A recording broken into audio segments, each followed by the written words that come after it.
You're listening to an Airwave Media Podcast. You're listening to an Airwave Media Podcast. Hi, my name is Blake, and I have just a quick note before we get started. Actually, it's more like a recommendation, because this podcast is an immersive audio storytelling experience. Part fact, part fantasy. It's best that you listen with headphones on, imagination on, and everything else turned off. Welcome to Abandoned, the All-American Ruins podcast. Ever since time began, the human species has sought a good night's sleep. Megan and the Very Bad Dream. We certainly don't have to be hit over the head to realize that there are times when it just seems impossible to get a good night's sleep. Get a good night's sleep.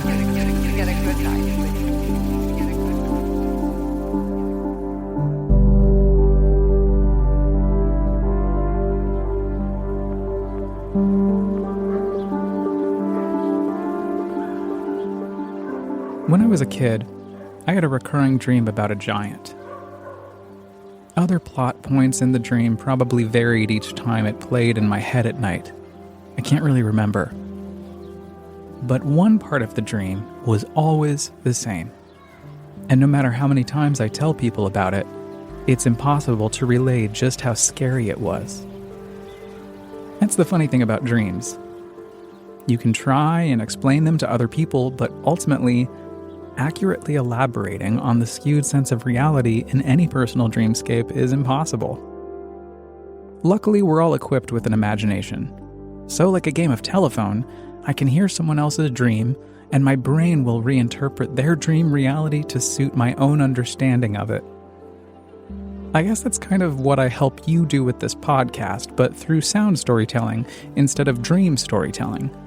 Although sometimes my adventures to the ruins of America feel very much like long, spotty dreams with lots of color and light.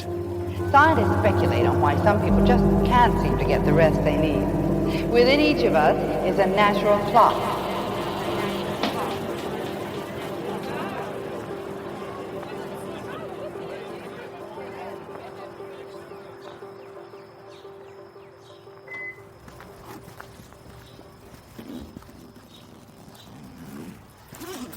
I'm about to explore an abandoned elementary school, a mere stone's throw from my house. It's that turning point in any given Hudson Valley winter, when the cold finally starts to break, and the air slowly begins to warm, and the days inevitably get longer and sunnier. The Northern Hemisphere is coming out of our first pandemic winter, so this particular blue sky day feels extra sunny.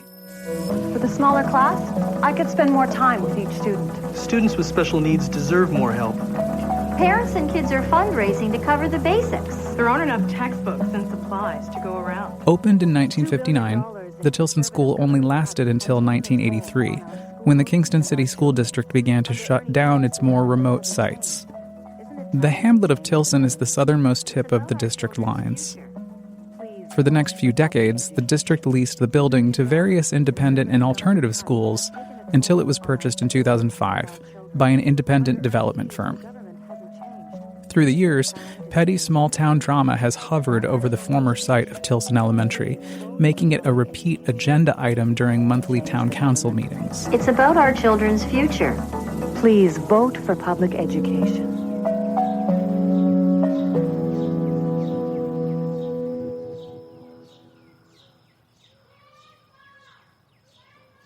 I gawk at the Leave It to Beaver-esque structure, definitely ripped straight out of the 1950s. I scan the building and spot an open door to the left of the loading dock. As I approach the unusually easy access point, I peer up at the trees that hang over the building from the back. Without warning, I feel the air get sucked out of my chest as I'm snatched up from the collar by the memory of the childhood nightmare where a giant chased my sister Megan and me through woods that looked a lot like these.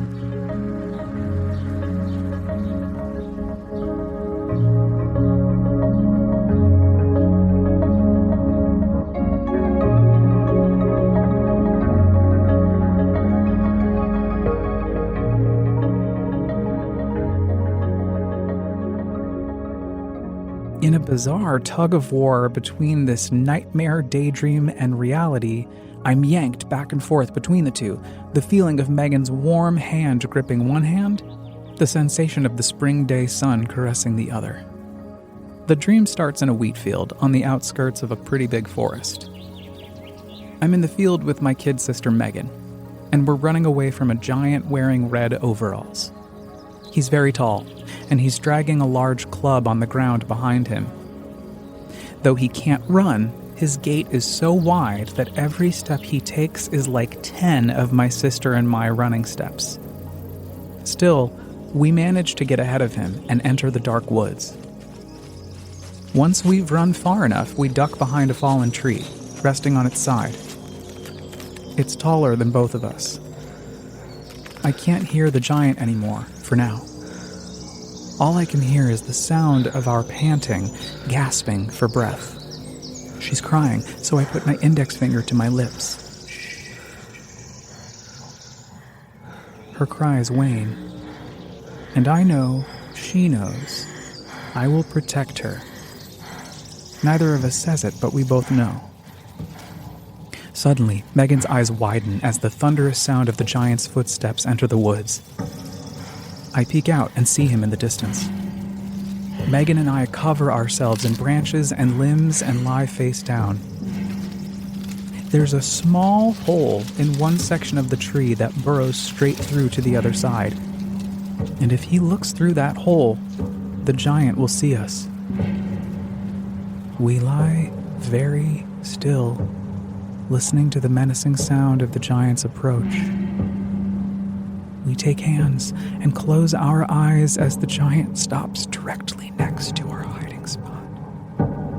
We can hear him panting too, gasping for breath. After what feels like hours in the dream-based reality, the giant wanders off.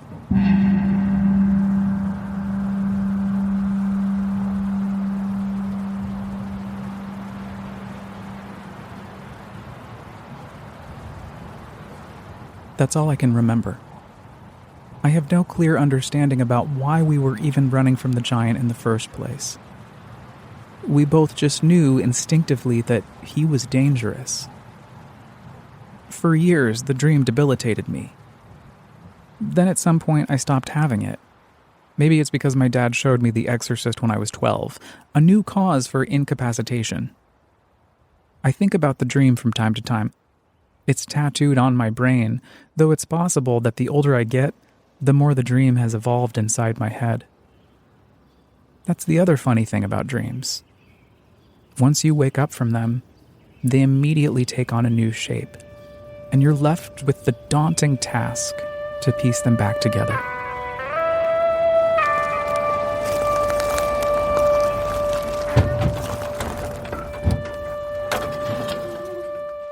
I look up at the large gymnasium I've entered as the imagined sharp sound of dodgeballs hitting the foam walls erupts, accented by the scuff of tennis shoes on the torn-up gym floor, the whoosh of hula hoops revolving in motion as the dribble of basketballs suspends momentarily as one flies past my head, skyward, heading for the net, and swish.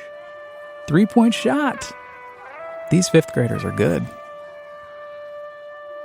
I time travel to my own elementary school gym. I'm in 5th grade, my sister in 1st. I watch 3 girls bully her to tears. I can't do anything but hold her hand and reassure her that this too shall pass. Tears start to form under my own eyes as I reckon with the fact that I couldn't have protected her any more than I did from the cruelty the world sometimes beats down on us.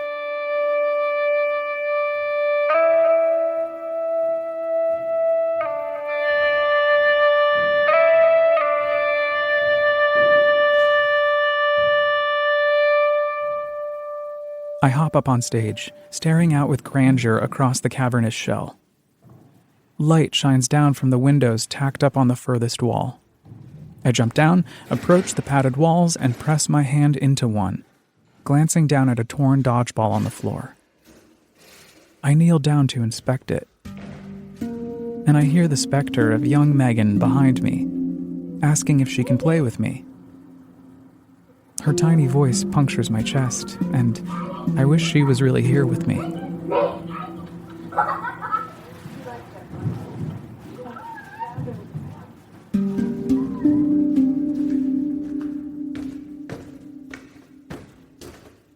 I make my way into the main corridor of the empty school, poking about in classrooms lining the hallway. I see Megan sitting in each room, her quiet disposition, her laugh, all the bullying she faced in school, even from teachers. I also think about how the schools I attended as a kid always felt smaller somehow when I returned as an adult. Every window in every classroom inside the ruins of this building is loosely boarded up, each one hinting at years of water and wind damage, piles of leaves nestled in the corners of each room, drafty and bent ceilings, and thick layers of dust. In one particular room, other urbexers left chalk on the blackboard, with an encouraging message written up there for other explorers to leave their own messages. I firmly believe that every single abandoned space should be left completely as I found it because I am merely a guest. And in Tillson Elementary, I feel the same. So I opt to admire this charming gesture from afar. While the spirits of former school kids, teachers, and staff don't make themselves known today, I can feel them. I hear the sound of pencils, children soaking up information, asking questions about geography and boundaries, arithmetic, spelling, and why the King's English has so many strange rules. So we are faced today with the grave problem of providing a good education for the American youth. Now, before my own bullying set in by 5th grade, when a classmate of mine said I was too ugly to date, I loved school. I was always so happy to sit at a desk and learn and be amazed by all the things I don't know. But there are 2 points, I think, on which we all agree. The first thing is that the education of our young should be free.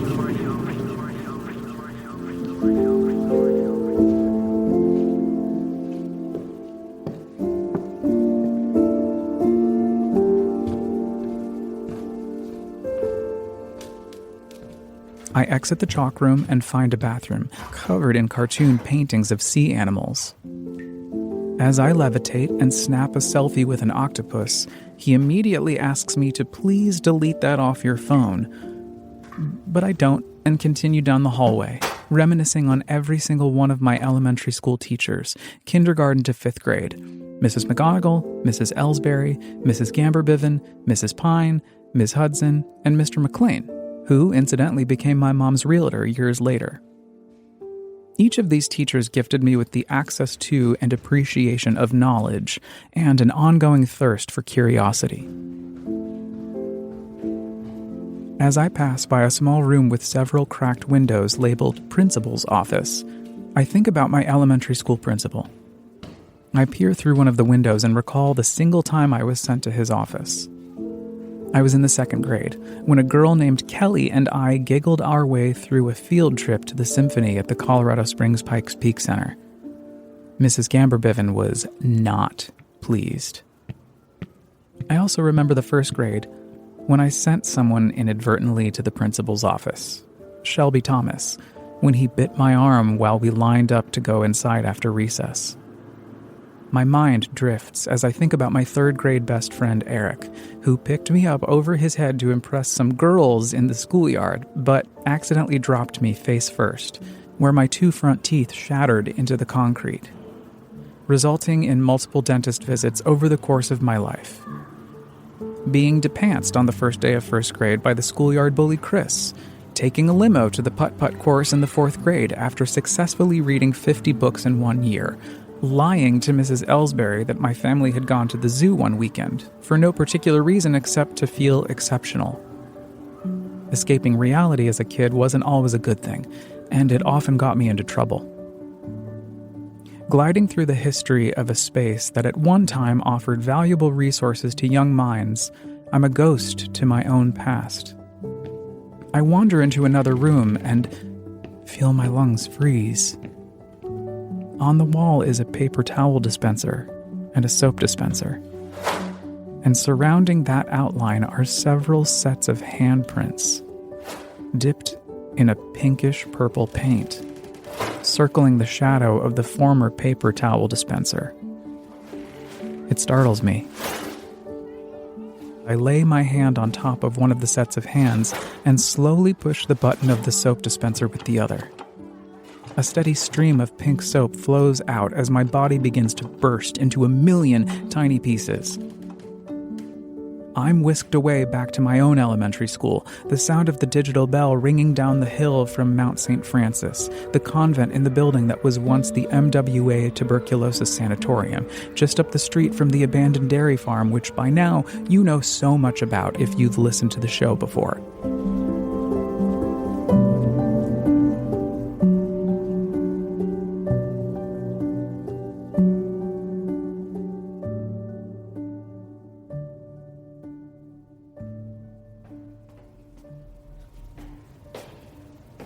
The basement of Tillson Elementary is my final stop. I descend into the belly of the building and enter a large boiler room, sparse lighting beating the windows above me. Walls of concrete bricks coated in ancient electric panels, covered in levers of all different shapes and sizes. I've always been that kid who pushes buttons I probably shouldn't, both figuratively and literally. And today's no different. 100% assured that none of these levers are in working order, I march up brazenly, pull one, and every single light turns on. Shit. I immediately turn the power off again. How the fuck did that happen? I'm so confused. The school's been vacant since 2005, but this is my cue to run outside, and instead choose to walk the perimeter of the entire building, which, considering the harsh upstate New York weather, is still in fairly good shape. I look up at the tree line, and I'm reminded again of the forest in the dream about the giant. I look back down and see a phantom of Megan standing a few yards away from me, smiling. 6 years old, a beautiful soul. I look back up above her and see the giant approaching quickly, but as he reaches her, she spins around, fearless, holding her hands up with an energy that knocks me down to the ground. She waves her arms, and with one final motion towards him, lights shoot out of her hands and land on his chest. Immediately, he explodes into droplets of vapor. We sit there silently for a moment, and then Megan looks back at me, still smiling. "You got this," she whispers.